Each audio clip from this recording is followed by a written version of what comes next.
Hello बच्चों, your most welcome to my channel Navi education. आज मैं आपके लिए हिंदी का एक बहुत ही इंपॉर्टेंट टॉपिक लेके आई हूँ और वो है अलंकार, जिसको हम इंग्लिश में कहते हैं फिगर्स ऑफ स्पीच। ओके, आज हम हिंदी में अलंकारों को समझेंगे और पहचानेंगे कि कैसे हम काव्य की पंक्तियों में अलंकार को आइडेंटिफाई करें।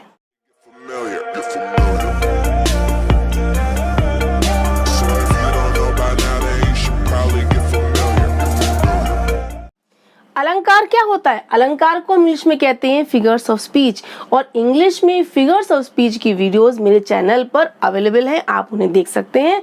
आज मैं आपको हिंदी में समझाऊंगी कि अलंकार क्या होता है। ठीक है, अलंकार शब्द का मीनिंग होता है आभूषण। जैसे हम ज्वेलरी पहनते हैं जिससे कि हम सुंदर बने, ऐसे ही कविता में कवि जो होते हैं वो अलंकारों का इस्तेमाल करते हैं जिससे उनकी कविता सुंदर बने। सुंदरता बढ़ाने वाले तत्व, सौंदर्य को बढ़ाने वाले तत्व, ठीक है, वो कहलाते हैं अलंकार। अब हिंदी में उसका क्या सेंस होता है? काव्य सौंदर्य को, कविता, काव्य यानी कि पोइट्री, कविता के सौंदर्य को बढ़ाने वाले तत्व क्या कहलाते हैं? अलंकार। समझ में आया आपके? अब देखिए, ये अलंकार आपके टू टाइप्स होते हैं, शब्दालंकार और अर्थालंकार। शब्दालंकार कौन से होते हैं? ऐसे शब्दों का कविता में इस्तेमाल किया जाता है जिससे कविता क्या बनती है, काव्य क्या बनता है, बहुत सुंदर बनता है, सौंदर्य उत्पन्न होता है, सौंदर्य बढ़ता है, वो कहलाते हैं शब्दालंकार। और अर्थालंकार क्या होते हैं? ऐसे शब्दों का इस्तेमाल करना जिनके अर्थ से, जिनके मीनिंग से, जिनके अर्थ से कविता सुंदर बने, उसकी सुंदरता और बढ़े, वो होते हैं अर्थालंकार। ओके, आज की वीडियो में हम समझेंगे शब्दालंकार। शब्दालंकार के 3 टाइप्स होते हैं, अनुप्रास अलंकार, यमक अलंकार और श्लेष अलंकार। आज की वीडियो में हम इन 3 टाइप्स को समझेंगे और मैं नेक्स्ट वीडियो में आपको एक्सप्लेन करूंगी अर्थालंकार। ओके, अब हम देखते हैं फर्स्ट इसका टाइप है अनुप्रास अलंकार। अनुप्रास अलंकार क्या होता है? इसमें एक ही वर्ण की आवृत्ति एक से अधिक बार होती है। ठीक है, यानी कविता में कोई आपका जो शब्द इस्तेमाल हुए हैं उनमें वर्ण यानी कि हिंदी का लेटर, वर्ण, एक ही वर्ण की आवृत्ति यानी कि उसका रिपीटेशन, एक ही लेटर का कई बार रिपीटेशन हुआ है, एक से अधिक बार वो रिपीट हुआ है, तो वहां होता है अनुप्रास अलंकार। कैसे? देखिए, फर्स्ट एग्जाम्पल है कोमल कलाप कोकिल कमनीय कूक तिथि। ये कविता की पंक्तियां हैं। ठीक है, फर्स्ट पंक्ति में देखिए आपका कौन सा लेटर, कौन सा वर्ण, हिंदी का वर्ण रिपीट हुआ है। देखिए, क क क क क और क। उसके बाद आपका यहाँ पर देखिए ल और ल। का वर्ण की आवृत्ति हुई है और ल वर्ण की आवृत्ति हुई है। ये 2 वर्ण ऐसे हैं जिनकी बार बार आवृत्ति हुई है। देखिए, कोमल कलाप कोकिल कमनीय कूक तिथि में देखिए का वर्ण की आवृत्ति हुई है, का रिपीट हुआ है बार बार, और देखिए ल और ल रिपीट हुआ है। तो इस पंक्ति में कौन सा अलंकार कहेंगे आप? अनुप्रास अलंकार। ओके, सेकंड देखिए, तरनी तनुजा तट तमाल तरुवर बहु छाए। अब इसमें देखिए ता वर्ण की आवृत्ति, ता वर्ण की जो आवृत्ति है ये आपकी देखिए लगातार आपकी कई बार हुई, आवृत्ति यानी कि रिपीटेशन। ता वर्ण आपका रिपीट हुआ है कई बार, इसलिए इस सेंटेंस में, इस काव्य की पंक्ति में कौन सा अलंकार है? अनुप्रास अलंकार। करुणा करके करुणा निधि आए। अब देखिए क, इसमें भी देखिए क और क। अब इसमें भी आपकी का वर्ण की और र, यहाँ भी रा है, रोए, करुणानिधि रोए। ठीक है, का और र, ये 2 वर्णों की आवृत्ति हुई है कई बार, एक ही पंक्ति में कई बार इन वर्णों की आवृत्ति हुई है, तो इसमें भी आपका क्या हुआ? अनुप्रास अलंकार। नेक्स्ट देखिए, मुदित महीपति मंदिर आए। अब माँ वर्ण की आवृत्ति हुई है, माँ बार बार रिपीट हुआ है, इसलिए इस सेंटेंस में भी, इस पंक्ति में भी आपका कौन सा है? अनुप्रास अलंकार। अब क्लियर हो गया होगा, जब एक ही वर्ण कई बार रिपीट होता है एक सेंटेंस में तो वहां होती है अनुप्रास अलंकार। ठीक है, सेकंड है आपका यमक अलंकार। अब यमक अलंकार में क्या होता है? एक शब्द कई बार आए, यानी कि एक कोई शब्द है, वर्ण नहीं, पूरा शब्द, एक शब्द आपका काव्य की पंक्ति में एक से अधिक बार आए, ठीक है, लेकिन उसका अर्थ क्या हो, जितनी बार आए उतनी बार उसका अर्थ भी अलग अलग हो। भिन्न माने डिफरेंट हो, अलग हो। एक शब्द आपका रिपीट भी हुआ है और उसका अर्थ भी, उसका मीनिंग भी डिफरेंट है, वहां होता है यमक अलंकार। कैसे, देखिए, तू मोहन के उर्वशी है उर्वशी समान। अब आप देखिए इस पंक्ति में, इस काव्य पंक्ति में उर्वशी और उर्वशी, ये देखिए दो, ये आपके सेम वर्ड रिपीट हुए हैं, लेकिन दोनों का मीनिंग अलग अलग है। तू मोहन के यानी कि तुम मोहन माने कृष्ण भगवान के, उर्वशी है, उर माने हृदय में, बसी है माने विराजमान है, तो उर्वशी है हृदय में बसी है, एक मीनिंग ये हो गया। उर्वशी समान, उर्वशी कौन, उर्वशी अप्सरा के समान। उर्वशी कौन थी, अप्सरा थी, है ना, तो उर्वशी अप्सरा के समान। उर्वशी यानी इसका मीनिंग है उर्वशी अप्सरा और उर्वशी का मीनिंग है हृदय में बसी। सेम वर्ड के शब्द यूज हुए हैं, लेकिन दोनों का मीनिंग क्या है, डिफरेंट है। देन आपका इस पंक्ति में हुआ यमक अलंकार। ओके, सेकंड देखिए, काली घटा का घमंड घटा, घटा और घटा। अब एक शब्द आपका दो बार रिपीट हुआ है और दोनों का मीनिंग भी डिफरेंट है, अलग अलग है। काली घटा मीन्स क्या हुआ, काले बादल। यहाँ पर घटा शब्द का मीनिंग हुआ बादल, एक मीनिंग हो गया। का घमंड घटा यानी घमंड कम हो गया है। यहाँ पर घटा का मीनिंग है कोई चीज कम होना, डिक्रीज होना, है ना।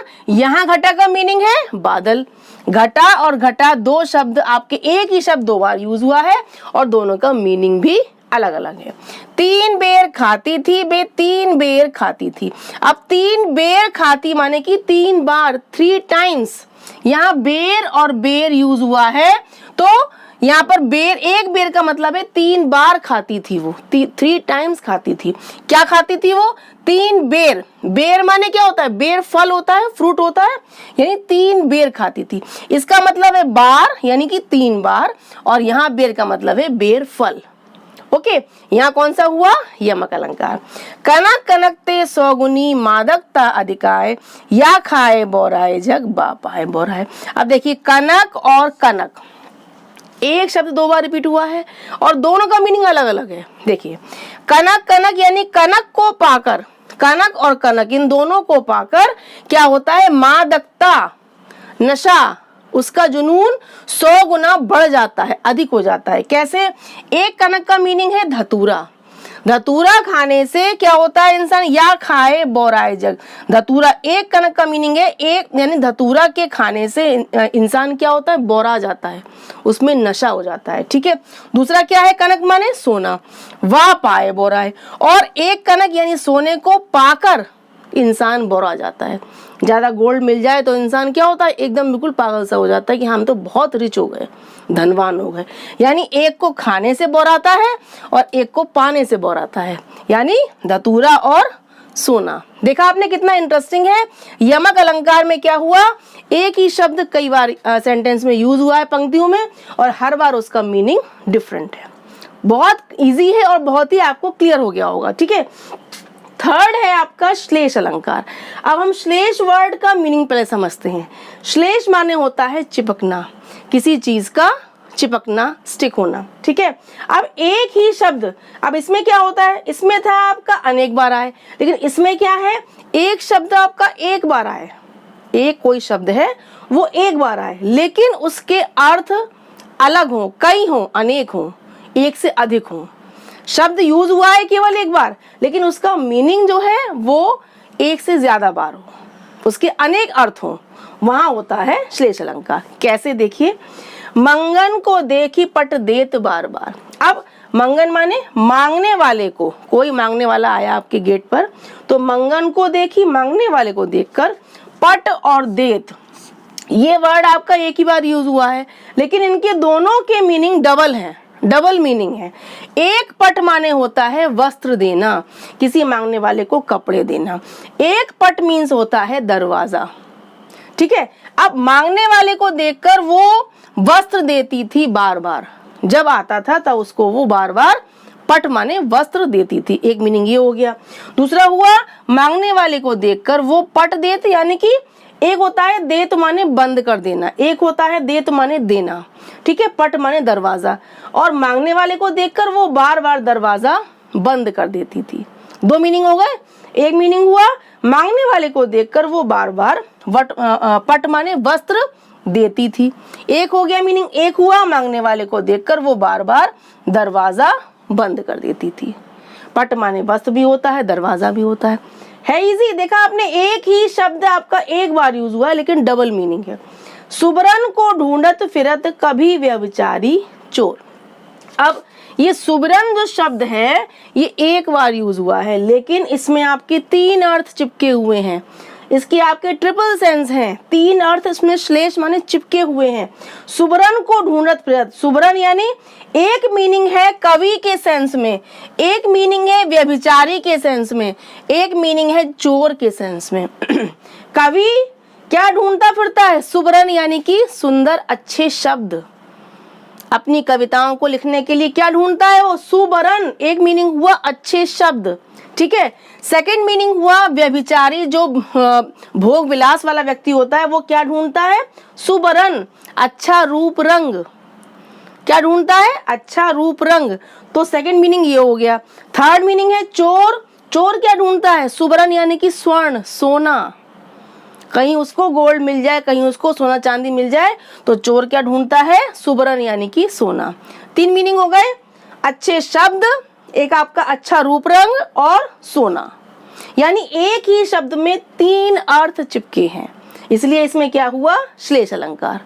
कितना इजी है काव्य की पंक्तियों में से अलंकारों को पहचानना। अगर आपने तीनों अलंकारों के कॉन्सेप्ट को पहचान लिया तो आपको कोई भी काव्य की पंक्ति दे दी जाए, लाइन दे दी जाए, आप बहुत इजीली अलंकार को पहचान लेंगे कि वहां अनुप्रास है कि यमक है कि श्लेष है। अब मैं अपनी नेक्स्ट वीडियो में आपको इसका सेकंड टाइप अर्थालंकार क्लियर करूंगी। So please keep watching. Bye bye.